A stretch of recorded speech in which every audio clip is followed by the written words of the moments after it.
Right, hey guys, how are we doing? Back with another video from Annie News, and today we are checking out what is Solo Leveling. I thought it'd be really cool to check this out, because I am excited to see this anime. I read the first chapter of the manhwa. It's a manhwa, isn't it? Is it webtoon kind of thing? And I liked it, but then I heard that there was an anime coming out, and I was like, you know what, this is going to be really, really good. So let's get a more kind of look into what Solo Leveling actually is, and whether we should get hyped. When it comes to a series where the main character's overpowered, very few actually portray it in a way that's entertaining. Mate, Eminence in Shadow was phenomenal. You have shows like the Bargain Bin Isekai in which power is just magically granted, then it's after that every conflict becomes extremely trivialized. Yeah. Sure, the character's strong and there's plenty of flexing, but when everything else literally doesn't matter because of it, that's when a power fantasy starts to become boring in my opinion. I agree. Overlord's got an interesting story going on. That time I was reincarnated as a slime is just very entertaining. What other Shield Heroes doing better with season 3? It's starting to pick up. Yeah, but some you do just like instantly go, oh, okay, I know what's gonna happen now. Then we have shows like Eminence in Shadows, Slime, Yeah. and Overlord, where Yes. despite the character being the strongest or pretty much close to the strongest, there's all these other events going on that make that power a secondary element. Yeah. For Eminence in Shadow, it's Sid's oblivious influence on everything. For Slime, it's Rimuru people and their presence as an independent nation. Then for Overlord, it's Nazarick and their pursuit of world domination. All things that are assisted by the main protagonist's overwhelming power, but at the end of the day, it's really just this complementary tool used to assist in the building of the plot, world, and characters. Yes. So, while yes, being powerful is one of the defining traits of the series, it's certainly not the end-all be-all for it. And it's that defining aspect of a good power fantasy versus a bad power fantasy that I think Solo Leveling might do the best out of anyone. Interesting. What is this Solo Leveling, you might ask? Well, that's what we're going to talk about here. A series well known across the globe for how exciting it is that in only a few weeks we'll be premiering its anime. Yeah. It's also the show I'll be covering every week on this channel come January. Nice. It was almost 10 years ago that Solo Leveling first made its appearance. Wow. Okay. What started out as an unpublished novel back in 2014 was later serialized onto the South Korean platform Kakao Page, then quickly into a webtoon only 2 years later. Right. It had become this digital comic that would rapidly expand across the world. From Korea to Japan, then soon after North America, Solo Leveling had become this global phenomenon that would garner millions of readers daily. It had become one of, if not the most popular manhwa ever. Now, what is it that makes Solo Leveling so popular? Well, I don't think it's because it's a literary masterpiece that's perfect in every aspect, but what I do think is that it delivers on exactly what it sets out to do. We go in expecting the story of a guy who becomes stronger solo, and what we're given in return is a plot that progresses like butter, characters both relatable and understandable, then art that's some of the best I've ever seen in any media. The art does look amazing from what I've seen. Like I've seen multiple people talk about Solo Leveling in videos in the past. Like I'm sure I remember like Nux Taku talks about 1-in-1, back in the day when yeah, I'm excited. Combine this with an underdog story that has you rooting heavily for the protagonist, and what you get are the core ingredients to make just about any story successful. It's when we start looking at Solo Leveling through the lens of what makes it a power fantasy, though, that's when we get to the elements that really make it shine. The progression of power is slow and methodic, the pacing quick and action intense, then the scale of conflict grows with respect to the level of power that the main character is at. It's like this exponential ramp in which you think he's reached his peak, then But then it out of keeps nowhere going, someone right. or something appears to prove otherwise. That's not to say those things are random or make no sense though, because the way one conflict flows into the next is actually quite smooth and fairly captivating. The story wastes no time going from, say, a dungeon to a raid, and even hints at potential upcoming conflicts while doing so. Each instance Yeah, 'cause there's like different kingdoms as well and stuff. I'm remembering now little bits. becomes more dangerous than the last, and it's as they happen that the main character becomes more powerful through them. So there's no point where our protagonist has suddenly become the strongest, because it's when you think he does that a new challenge arises to And then show he that has to step it. up to it. Cool. This is probably Solo Leveling's most enjoyable aspect as a whole, but it's before I touch more on how it's done that I think you should first know about the story now. I've said enough about why I think it's good in general, but it's about time we delve into some of the themes and concepts we're dealing with. What is the plot? So, unlike most power fantasies I'm sure we're familiar with, this is neither an isekai nor a medieval fantasy, but instead just the modern world with fantasy video game elements intertwined into it. Kind of like how people misinterpret Danmachi, isn't it? Like it's just a fantasy. It's not an isekai. Think dungeon-based encounters from Diablo, boss fights as intense and menacing as in Dark Souls, then a guild system as comprehensive as Final Fantasy XIV. Right. Okay. Top it all off with a billion-dollar global industry built around it like it's EVE Online. Right. So literally modern day with technology and everything as well. All right. Cool. And that's pretty much Solo Leveling. Cool. So, it was about 10 years ago that portals known as gates would start appearing in the real world. These gates would connect to what's known as dungeons, and these dungeons would be areas of another dimension typically containing hordes of monsters and a major boss leading them. They were pockets of chaos that would only close once that major boss was defeated. It's been defeated, right, okay. If it wasn't, then after 7 days the dungeon would break and the monsters within would be set free into the real world. Oh, right, cool. I like this. It's a simple concept in which the stakes are set right from the get-go. Clear the dungeons or let literal demons massacre civilians. Luckily, humans weren't left unequipped to deal with these dungeons because right around the time that they started appearing, so too did the existence of humans with powers. Magic, which wasn't thought to have existed before, suddenly started empowering people to the point that they could slay these monsters and demons. These people would soon become known as hunters, and depending on the level of power they were gifted with, a rank from E to S would be granted to indicate it. E, of course, being the weakest, and S being this catch-all for those whose power can't even be measured anymore. So, naturally our protagonist starts off at the E rank, but he's not just the weakest in terms of classification, he's quite literally the weakest hunter ever. So much so that you couldn't even consider him very much stronger than a normal person.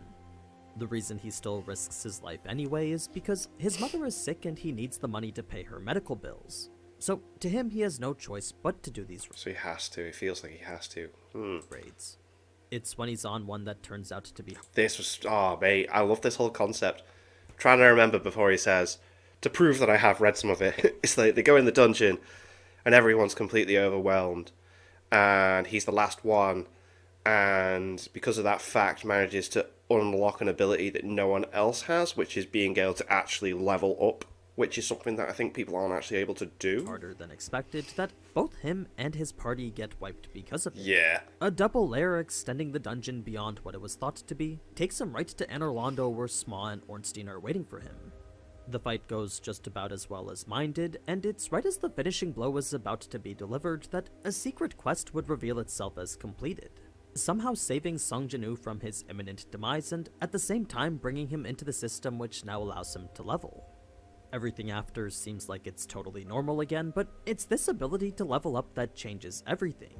Reason being that hunters aren't supposed to be able to get stronger. Yeah. Once their power is gained, there's nothing more that can be done to change it. Like, that's it. You are that strong. Yeah. So, for Sung Jin-woo to be able to complete quests and subsequently gain XP, skills, and rewards, well, that's an ability that makes him quite the anomaly. It's cool. Eventually attracting the attention of guilds across the world, and so on and so forth as he continually makes himself stronger. Now, leveling to become stronger definitely isn't a concept that we've never seen before, but what I think separates it from all the others is that slow, methodical grind in which Sung Jin-woo becomes more powerful. He doesn't just magically become OP off-screen or through some brief montage of training, but is instead constantly growing with each quest he completes and every boss he defeats. Very cool, very cool. We become personally invested in his growth as a character and are constantly anticipating what new heights he's gonna achieve next. The suspense doesn't just stop with that though, because this intriguing world of guilds and hunters brings with it a diverse cast of characters you can either root for or really despise a lot. I've heard there are some, pardon my language, some absolute pricks in this series. Both of which lead to these situations in which Sung Jin-woo can unveil his power in the most spectacular way possible. These characters certainly aren't developed to the same level Sung Jin-woo is at, but if you've ever watched my videos on Fluxes and Isekai before, do more, you've only done 2. You know I'm a sucker for those moments when the protagonist showcases their power to those who underestimate him. Oh yeah. And with Solo Leveling there's that in spades. It never seems to get repetitive though, because the situations in which they happen are all different enough to the point that they feel unique and warranted. They're these climactic peaks that you know the story is leading to, but still can't wait to see due to how gratifying they are. I won't spoil any of the situations in which they happen, but trust me when I say that they're some of the most satisfying flexes you'll ever have the pleasure of experiencing. Awesome. A lot of which I'm excited to see finally get animated. I don't know if it's because of the slow grind he's taken that's led him up to this point, but there's no doubt that when he finally gets there, you'll know he's earned it because you've seen him work his ass off to do so. I do like that. I do like that. I hate the off-screen time skip moments that they do, and it's like, they're really strong now. It's like, I wish I could have seen that happen. I like that this is like, you see it happening. So that's more of a point that I'm personally fond of, but if you're someone who's more into world building and the overall plot, I think you'll find the development of the world just as exciting. Cool. We probably won't see too much of it in Season 1 of the anime, but as the stakes get higher and Sung Jin-woo gets stronger, so too does the involvement of people and organizations from across the world. What starts off as a story isolated to Korea quickly expands into this global affair involving guilds and hunters worldwide. I know sometimes that can make the plot convoluted or hard to follow, but here it actually serves as a way to ensure Sung Jin-woo's power scaling is balanced. What I mean is that every time we think Sung Jin-woo has reached his peak, someone or something is introduced to raise the bar higher, bringing us back to that point that I'd mentioned earlier. There will always be a new target propelling him forward. Cool. He just completed a difficult raid. Cool, here's an even harder red gate with even stronger monsters. You just beat that? Nice. Now you've got the attention of nation-level hunters. It's this constant expansion of the world around him, all of which is a direct result of the effort he's put in. Groovy, I love this. It's almost like you yourself are unlocking parts of the world while reading, since you're pretty much with Sung Jin-woo every step of the leveling process. Now, I haven't even gotten started on Sung Jin-woo's epic powers, but that's something I feel you should discover for yourself in the anime. I could also praise the amazing art Solo Leveling is drawn with. Mate, it does. It looks amazing. It looks absolutely fantastic. But I'm sure the clips I've used here are more than enough to get my points across. So, what I'll talk about instead is what you could potentially expect from the anime coming out in January. Personally, my dream was for Ufotable to give this the animation it deserves, but I think A1 Pictures and Aniplex might be just as capable. Mate, imagine if Ufotable got that. Bloody hell. Sure, we might not get animation as fluid as Demon Slayer or Fate, but I've never complained about the quality of SAO either. No. Combine this with a soundtrack in all fairness, yeah, Alicization was phenomenal. Done by the legendary Hiroyuki Sawano, and already that's two core components we know are going to be handled well. Where I do have a bit of hesitation, though, is the speed at which they're going to adapt the story. Remember, the fast pacing is something I mentioned Solo Leveling does well in the manhwa, but I fear the condensed nature of anime might make that a little bit too quick.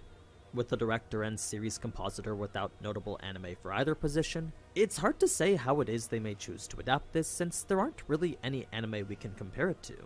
The most I can do to figure out how the pacing may be is look at the scenes that we were shown in the trailers. There's a few characters here who don't show up till much later, so either Solo Leveling is getting a multi-core season, or we might actually be condensing the story even more than the webcomic does. Damn. Either way, I'm just super excited to see my favorite manhwa finally become an anime. Heck yeah. And it's a show I'll be covering weekly regardless of how good or bad it is. Cool. I'm honestly just happy to watch my all-time favorite power fantasy.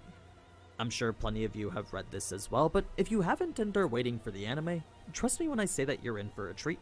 This is honestly an isekai fanatic's fantasy. It may not be an isekai itself, but the tropes it borrows from the whole OP protagonist thing are executed both perfectly and repeatedly. So yeah, that's the rundown on what Solo Leveling is. I hope you're all just as excited as I am, and I hope to see you back here again when I make my future videos on it. Heck yeah. If you're new, then consider subscribing to know exactly when those videos come out. Not only will I do cut content explaining the differences between the webcomic and anime, but I'll also do power and lore videos too. Sweet. More comprehensive ones which will take details from the web novels. If any of that sounds interesting, then be sure to leave a like and let me know in the comments. But anyway, as always, thank you so much for watching, and if you enjoyed this type of anime content, then you already know what to do. So, until next time. Ciao. Very cool. And I also thought, yes, it'd be worth checking out this video as an introduction to the fact that he's going to be doing cut content videos, and we can watch Solo Leveling every week, and then we can see what has been changed or missed. And again, when he did the slime videos, did power scaling, how strong, very cool.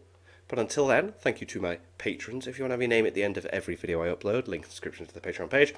$1 a month is the last but chance. Greatly appreciate that. Thank you all for watching. What do you guys think of that? What do you guys think of this? Click like, subscribe if you haven't already. Leave comments below. Let me know what I should watch and discuss in future videos. I'll see you guys next time.